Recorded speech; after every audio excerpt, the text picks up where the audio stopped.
good, everybody? I'm Danny D-Lo, and this is Danny D-Lo Biker TV. In today's episode, we're going to talk about Viclas, Chicano-style motorcycles, Cholo-style motorcycles, and we're going to talk a little bit about my lowrider history. And we're going to get into all of that right after this.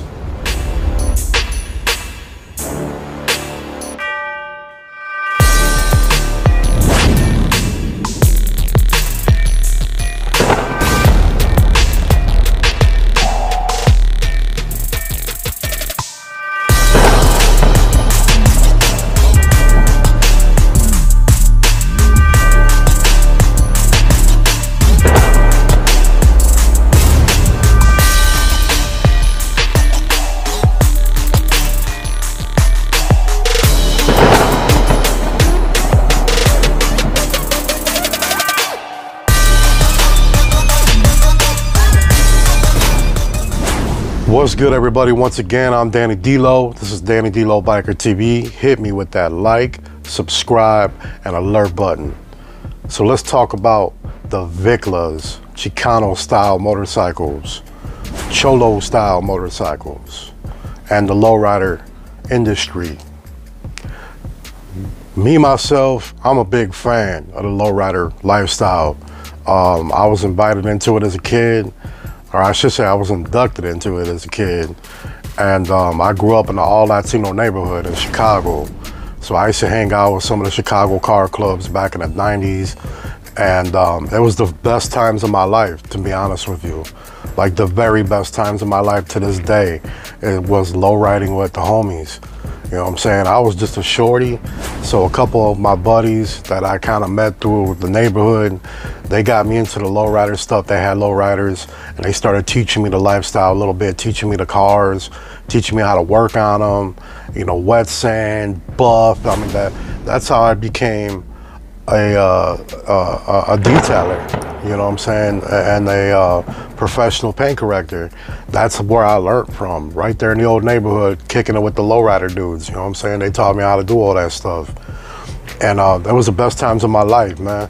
Cruising down Fullerton Avenue, you know, just cruising down the Ave, kicking it, hollering at females, hollering at hyenas, fucking hitting switches, bouncing, just chilling, you know what I'm saying. And you know what I realized was, you know, the lowrider community, man, it's all about familia. It's about family. You know what I'm saying? You know, when a loved one passes away, they'll take a whole year to build a bad, beautiful vehicle, you know, with the murals of their loved one and everything, and they'll dedicate that vehicle, that ride, to that loved one, to that sibling, parent, you know, son, daughter, whatever. You know, even one of the homies. And I always admired that, you know what I'm saying? Like they take family so deep into their heart and soul that, you know, they're willing to dedicate everything to them, you know what I'm saying? And it was the best times of my life, man. I mean, we would pull up to a beach, we'd pull up to a park. Next thing you know, somebody will whip out a grill out of a truck somewhere. Next thing you know, we grilling, we got burgers, we got kind of sada, you know, we just kicking it, man, you know.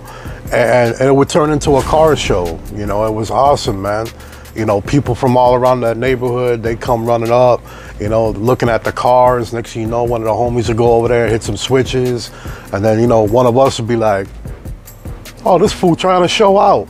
You know, so you go over there, you start hitting your switches. Next thing you know, you got a lowrider competition right there at the park.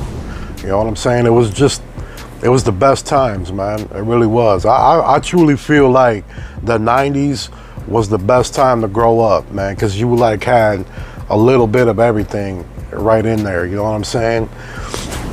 It was just the best times of my life, man. So let's talk about the Viclas, right? Cholo style motorcycles, the Chicano style. You know, they're beautiful bikes, man. And you know, you know, here's the thing, man. The Latino community, they've been building cool ass bikes for a very, very long time. But as of recent, throughout the years, it's became more of a trend. It's became a bigger trend. And that's because a lot of us OGs from the old neighborhoods that, you know, we were gangbangers and, you know what I'm saying, we were living a foul life. We grew up out of it. We were lucky and blessed to make it out of that lifestyle. And, you know, the only thing that makes us kind of feel comfortable, and it seems like it's related to the lifestyle we're used to living, is riding motorcycles with the homies. You know what I'm saying? Whether it's with a club or you just riding independently with your bros, you know, it just, it kind of, I don't know, for me, it kind of goes hand in hand. You know, when you get a little older, you know, almost like you kind of retire out of that gangster life, and then you kind of move on into the biker life, you know what I'm saying? Like all the old heads, man, they're all buying motorcycles, you know, and now we're doing the same thing to our motorcycles that we used to do to our cars. You know what I'm saying? Candy paint, dripping in chrome, you know what I'm saying? Big sound systems, big rims, you know what I'm saying? Just, you know, pimping it out, man, making it ours, you know what I'm saying? It's just, I don't know, man, it's undescribable, the feeling of pimping your bike out, you know what I'm saying? And then you get done with your bike and now you rolling through the city, you know what I'm saying? You got some apes or maybe whatever bars you got. But me, personally, I run apes.